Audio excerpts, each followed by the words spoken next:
వీళ్ళు కాయిదాలు రాస్తలేరు, వీళ్ళకి రాజకీయం ఎందుకండి ఎంపీలను పిలిచి. ఇప్పుడు ఆంధ్రాకు ఇప్పుడు వి ప్రకాష్ గారు అనేది ఏంటంటే ఆంధ్రాకు రాయలసీమకు ఇవ్వడానికి తెలంగాణకు ఏం అభ్యంతరం లేదు ప్రజలకు, కానీ బనకచెర్ల కాదు నాగార్జున సాగర్ శ్రీశైలం అట్లా వాటర్ వస్తే బెనిఫిట్, ఈ డిజైన్ కరెక్ట్ కాదు అంటారు.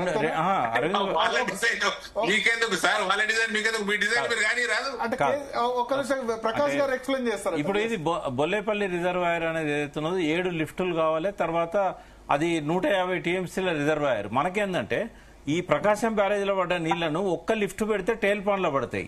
ఆ టేల్ పాండ్ లో ఆల్రెడీ రివర్సబుల్ పంపులున్నాయి, ఆ నీళ్లను మళ్లీ నాగార్జున సార్లకు ఎత్తిపోసిన తర్వాత శ్రీశైలం పోవడానికి ఒక 3-4 లిఫ్టులు పెట్టుకుంటే ఈ బొల్లేపల్లి రిజర్వాయర్ అవసరం లేదు, ఆ బనకచెర్ల దాకా ఇవన్నీ అక్కర్లేదు. మనకు బెనిఫిట్ అవుతుంది, వాళ్ళకు బెనిఫిట్ అవుతుంది.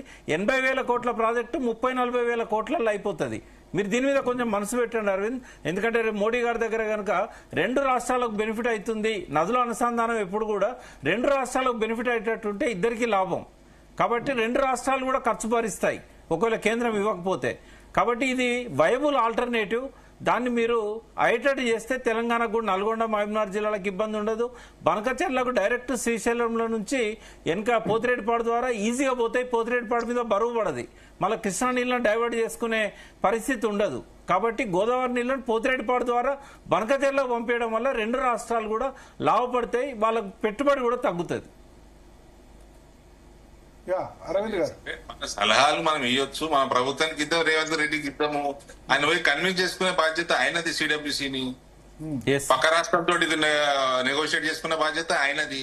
మీకు లేదా ఎంపీగా బాధ్యత?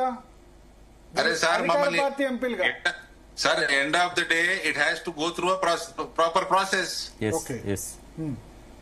అంటే ప్రభుత్వం నుంచి ఇప్పుడు ఇవాళ రేవంత్ రెడ్డి ప్రెస్ మీట్ లో చెప్పింది ఏంటంటే మా 968 టీఎంసీలు తెలంగాణకు రావాల్సినవి గోదావరి బేసిన్ లో, 500 టీఎంసీలు కృష్ణా బేసిన్ లో, 1500 టీఎంసీలు ఇచ్చి ఆబ్జెక్షన్ చేస్తే మీరు బనకచెర్ల కాదు ఇంకేమన్నా కట్టుకోండి అని ఆయన చెప్పారు ఆల్ పార్టీ మీటింగ్ తర్వాత. ఇవన్నీ గైడ్ లైన్స్ ఉంటాయి కదా సార్, ఎవరు గైడ్ లైన్స్ బైపాస్ చేసి ఇస్తున్నారు పర్మిషన్లు? ఎవరు ఇయ్యరండి, ఎవరు ఇయ్యరు. నేను ఉత్తమ్ కుమార్ రెడ్డిని ఒకటే అడిగినా సార్, ఆయన ఆల్ ఆఫ్ సడన్ ఫోన్ చేసిండు, పొద్దున లెటర్ పంపిండు, రాత్రికి ఫోన్ చేసిండు. అన్న మీకు అంత భయం ఉంటే మీ ప్రణాళిక ఏంది అంటే, లేదు ప్రణాళిక, బడ్జెట్ లేదు, ప్రణాళిక లేదు, ఐడియా లేదు, ఎన్ని టీఎంసీలు ఏది చెప్తలేడు ఆయన. సో ఎంపీలతో మీటింగ్ పెడితే ఎందుకు అందరు ఎంపీలు పోలేదు? మీ పార్టీ నుంచి కూడా 2 ఎంపీలు పోయినారు. ఎందుకు పోలేదంటే పార్టీ నిర్ణయం బట్టి చేస్తారండి, భరత నిర్ణయం బట్టి చేస్తారా? అంటే వాళ్ళ పార్టీ ఇద్దరిని పంపాలని పంపిండ్రు. డీకే అన్నారు, రఘునందన్ రావు ఇద్దరిని పంపారు, మిగతా మీరు ఎందుకు? కాంగ్రెస్ నుంచి అందరు ఉన్నారు, కాంగ్రెస్ నుంచి అందరు ఉన్నారా?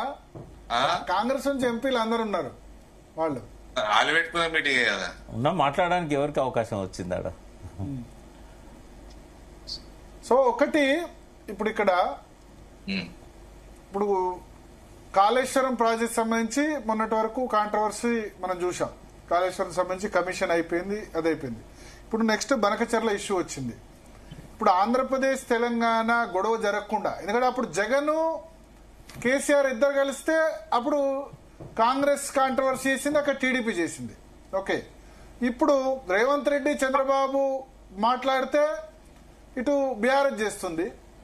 బీజేపీకి నాకు తెలిసి పెద్ద ఆబ్జెక్షన్ ఉండదు, చంద్రబాబుని ఇప్పుడు మీరు తిట్టే పరిస్థితులు లేరు. సో ఎట్లా దీన్ని రాజకీయాలకు అతీతంగా 2 రాష్ట్రాలు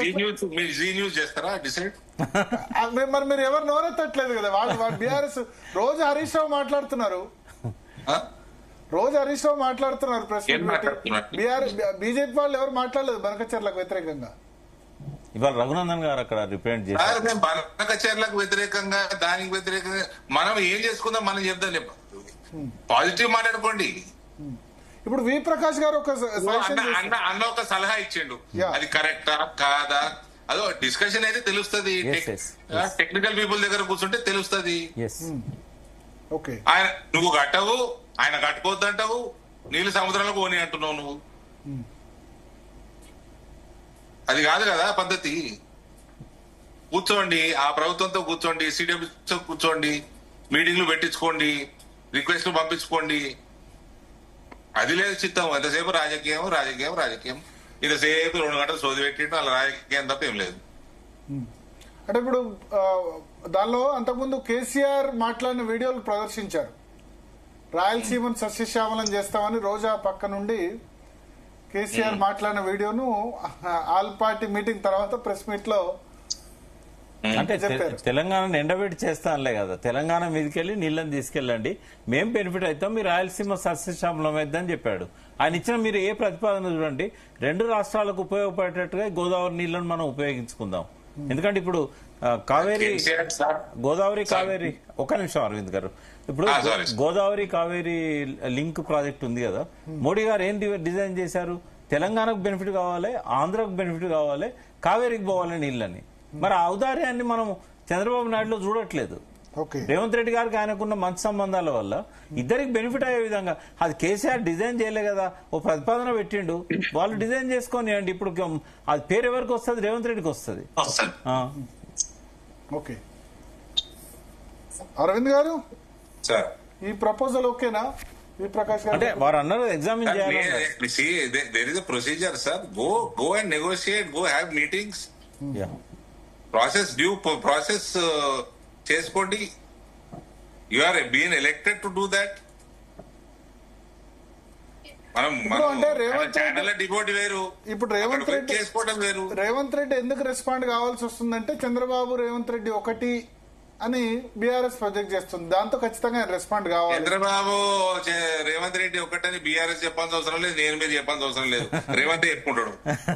చెప్పుకుంటాడు, నా గురువు అని లేదు గురువు కాదని చెప్పాడు ఆయన ఛానల్లో. ఎవరు నమ్ముతారు? గురువు కాదు, నా సహచరుణ్ణి. హైదరాబాద్ రియల్ ఎస్టేట్ నాశనం పూర్తిగా చేసిండు ఆంధ్రాకు బెనిఫిట్ చేయడానికి. ఫిలిం ఇండస్ట్రీలు ఇక్కడ పంచాయతీలు పెడుతున్నాడు ఆంధ్రాకు బెనిఫిట్ చేయడానికి. దీనికంటే మంచి శిష్యరికం ఏముంటదండి? ఎందుకు ఆంధ్రాకు బెనిఫిట్ చేస్తా ఆయనే వస్తా, ఆయన ముఖ్యమంత్రిగా ఉన్న రాష్ట్రానికి. వాళ్ళిద్దరి మధ్యలో ఏమున్నది మనకి ఏం తెలుసు అండి? హైదరాబాద్ రియల్ ఎస్టేట్ ఎందుకు కొలాప్స్ అయిందండి? ఈయన హైడ్రా అయిందండి, దానికో ప్రణాళిక లేదు. చెప్పండి సార్, నేను మస్తు సార్లు చెప్పిన మీకు, మీ జేసీబీ ఓల్డ్ సిటీ పోతుందా?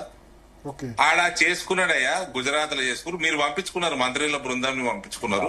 ఆడ అహ్మదాబాద్ లో చేసుకున్నాడు, ఫస్ట్ ఇల్లు కట్టిండు, గరీబోలను షిఫ్ట్ చేసిండు, ఆయన సాబర్మతిని క్లీన్ చేసుకున్నాడు, ఇవాళ పెద్ద టూరిస్ట్ డెస్టినేషన్ చేసుకున్నాడు. నీకు ఇల్లు కట్టి లేదు, అదేదో ర్యాండమ్ గా ఉలగొడతాడు, ఓల్డ్ సిటీకి పోయే ధైర్యం లేదు, మూసి ప్రక్షాళన అంటాడు. సరే అరవింద్ గారు, ఎట్లాగో మీరు వెళ్తా అన్నారు కాబట్టి సినిమాలతో అందరితో పంచాయతీలు పెట్టుకుంటున్నాడు. అటు ఇటు చేసి టపాను పడిపోయింది హైదరాబాద్ రియల్ ఎస్టేట్. సరే, అయితే ఈ